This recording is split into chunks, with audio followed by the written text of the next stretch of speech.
Salut, salut! On continue ces petites aventures après avoir vu les Américains faire des pompes. Donc, ce qui s'est passé après, en gros, c'est que enfin, j'ai marché avec Salah, Alex et la Tchèque pendant un moment. En vrai, je me rappelle plus combien de temps exactement, mais quand même, on a marché plusieurs jours. Ouais, on a marché pas mal de temps ensemble.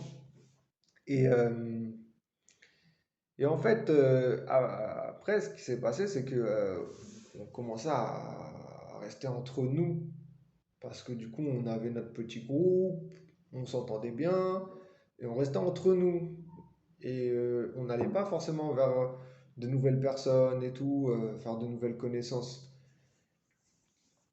Et moi, ça a commencé un petit peu à me déranger. Après, je crois qu'on ne rencontrait pas énormément de monde non plus, mais bon, ça a commencé un petit peu à me déranger où je voyais bien qu'on s'enfermait dans un truc. Et ça, c'est propre à l'être humain, hein, faites des recherches sur la dynamique de groupe, le groupe et tout ça, vous allez voir que c'est propre à l'être humain. Et en fait, ce qui s'est passé une fois, c'est que euh, moi, en fait, je commençais à... j'adorais hein, les gens avec qui j'étais, mais à un moment donné, je commençais à me dire, ouais, bon, faudrait peut-être quitter le groupe d'une certaine façon pour justement... voilà, en fait, ça devenait une routine. Ça devenait une routine. Et j'étais plus dans ce pourquoi j'étais venu. Euh, enfin, entre autres, donc à savoir les rencontres, découvrir et tout. J'étais plus dans ça, ça devenait trop une routine pour moi. Donc je commençais à penser à, à me dire, ouais, bon, ok, va falloir que je fasse mon chemin, quoi. Et, euh, et en fait, à un moment donné, on arrive dans une ville et je rencontre des personnes, un couple. Enfin, un couple, je sais pas si c'était ensemble, mais où eux, ils vivaient sur leur vélo. Le gars là, il me disait que ça faisait genre 7 mois, il vivait sur son vélo en France, en Espagne. En gros, il se baladait, quoi, il faisait sa life. Et je trouvais ça original comme concept et puis intéressant en fait. Je me dis, ah ouais, c'est nouveau ça. Enfin, c'est nouveau. Pour moi, c'est nouveau à ce moment-là. Et il me parle d'un truc aussi qui s'appelle le woofing. Donc, je sais pas si vous connaissez, mais il y a plein de trucs comme ça sur Internet. Où, dans le principe, en gros, on va t'apprendre à construire une maison, je vais te dire un truc comme ça, euh, que tu... Enfin, je sais plus exactement, en vrai, là, je suis en train de bégayer, là. Je sais plus exactement c'était quoi le délire, mais c'est genre, je crois que c'est des endroits où tu vas aller apprendre un truc, enfin, savoir quoi, que tu vas pas payer. Ouais, je crois, c'est ça. Mais en contrepartie, il faut aider pour faire telle ou telle chose, voilà. Mais ça se fait beaucoup hein, maintenant, de plus en plus. Moi, je sais pas si vous avez compris de ce dont je veux parler, parce que je me suis mal exprimé. Merde, tant pis. Bref, Woofing, W-O-O-F-I-N-G. Allez hop, allez sur Internet, vous allez trouver. Mieux, ce sera mieux expliqué que ce que je vous ai dit. Et du coup, en fait, super, ces gens-là, super, au top et tout. J'apprends un nouveau mode de fonctionnement, enfin, genre, intéressant. Et là, mon groupe à moi, bah, commence à avoir des réactions un petit peu. C'était très subtil, hein, mais genre un petit peu. Qu'est-ce que tu fais avec eux? Tu vois? Tu vois, en gros, qu'est-ce que tu fais avec eux, quoi? Ça sert à rien, enfin. Ah, qu'est-ce que je fais avec eux? Je fais des nouvelles rencontres. Mais d'un coup, c'était un petit peu mal perçu parce que c'est comme si un peu eux, ils étaient plus assez bien, tu vois? Et du coup, je m'intéressais à d'autres personnes. Donc forcément, voilà, ça fait un moment qu'on commence à se côtoyer, tout ça et tout, et là, tu nous lâches. Donc en fait, on t'intéresse plus. Ça peut renvoyer ça, en fait. Et je pense que c'est un petit peu ce que ça a renvoyé.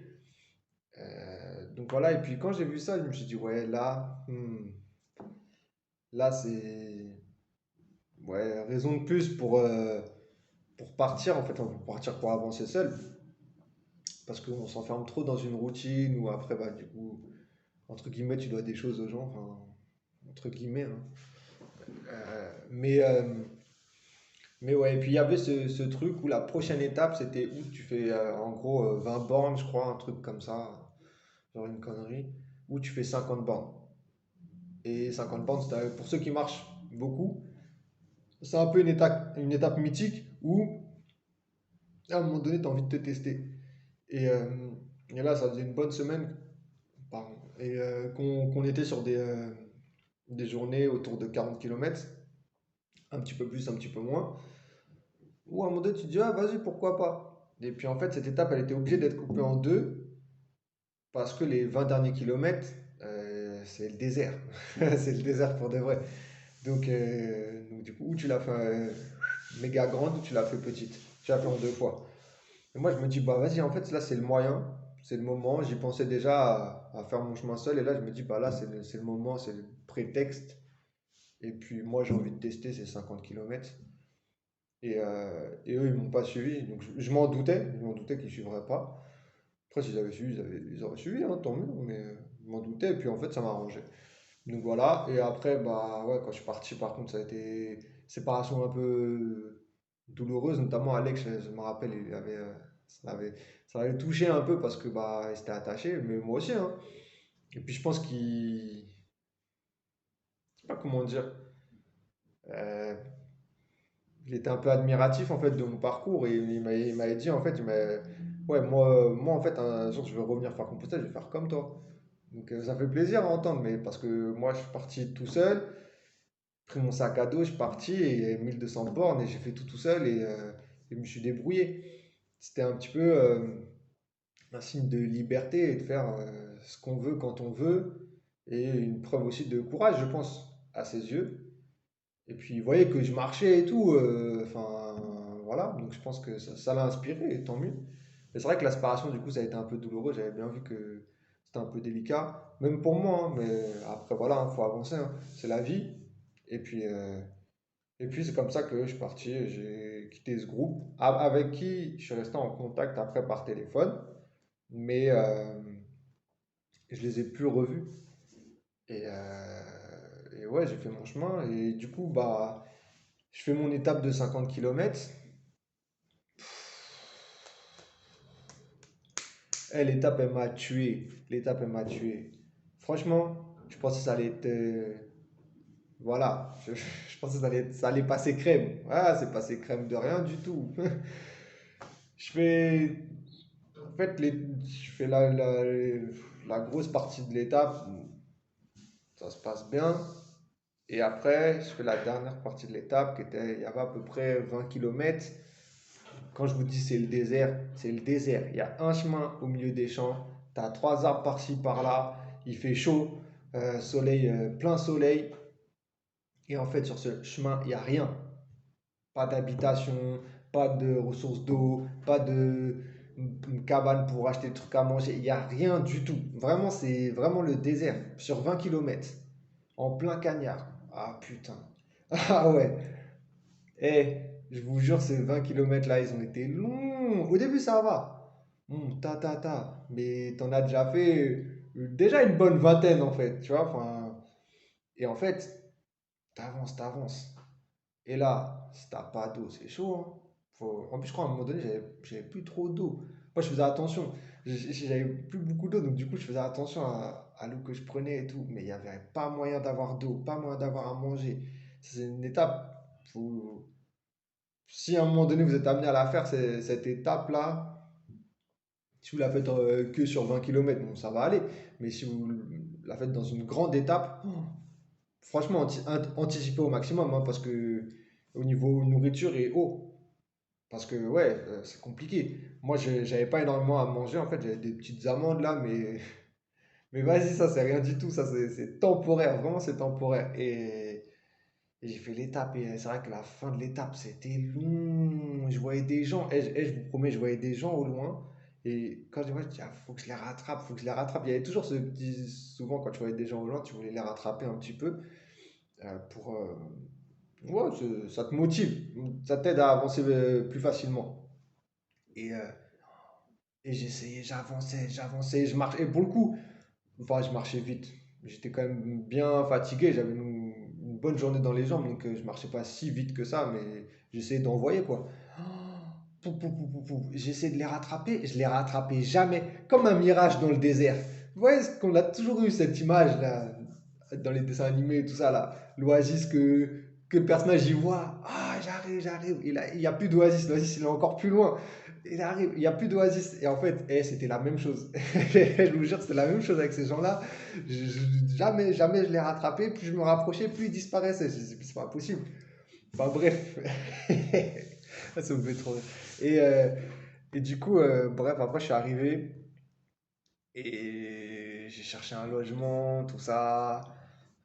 J'ai mis un peu de temps, parce que là je voyais un hébergement, mais ils font pas à manger, non, non, non, et tout. Et je marche après, je vois, je peux.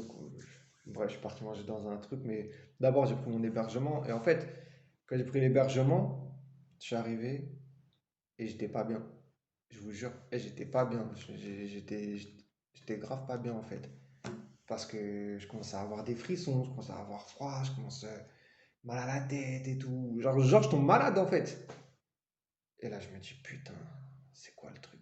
Vas-y, je vais prendre une douche, ça va m'aider. Que dalle, mec, que dalle. Vas-y, je vais dormir un peu, ça va m'aider. Que dalle. Et je vous promets, même dormir, généralement, ça fait beaucoup. Mais là, que dalle, que dalle, que dalle. Et en fait, c'est le soir, quand j'ai commencé à manger, oh, là, ça a commencé à aller mieux. J'avais trop faim. Et en fait, c'est ça, c'est que je manquais de nourriture, je manquais d'énergie. Et je sais pas si on peut appeler ça un coup de chaud, ou je sais plus comment ça s'appelle. Et je l'ai payé cher. Après, enfin, cher, ça va, parce que le lendemain, ça allait mieux et tout. Mais en fait, ouais, la nourriture, c'est important de ouf. Et sur une étape comme ça, là, où du coup, j'avais marché 1 heure ou 2 heures de plus, euh, c'est waouh, waouh, waouh, waouh. J'avais trop faim, en fait. Je savais pas, j'ai mangé des petites amandes, des petites graines par-ci par-là, mais vas-y, c'était loin d'être suffisant. Moi, je croyais que c'était suffisant, mais c'était pas suffisant. Pas sur ce genre d'étape. Et je vous promets, hein, là, ça a été difficile, hein. Franchement, quand je suis arrivé, j'étais malade en fait. Je me dis, mais comment je vais faire? Et en fait, c'est quand j'ai commencé à manger, ça a commencé à aller mieux. Je me dis, ah ouais, ok. Et après, le lendemain, ça a été. Voilà, j'étais pas trop bien, mais ça allait et tout. Et ainsi de suite. Donc, ça, c'est important de manger, de bien s'alimenter en fait. On se rend pas compte. Et c'est vrai que quand on fait Compostelle, on mange vite fait le matin, après on part et on mange quand on arrive en fait. Ou pas, ou des fois on mange que le soir, donc on mange beaucoup moins. Et en vrai, à part grignoter des petits trucs sur le chemin, faut vraiment manger, c'est grave important en fait. Donc voilà, cette étape des 50 kilomètres qui m'a fait souffrir. Et je vous jure, je me suis dit, plus jamais. 50 kilomètres, plus jamais. Ça sert à rien. Ça sert à rien.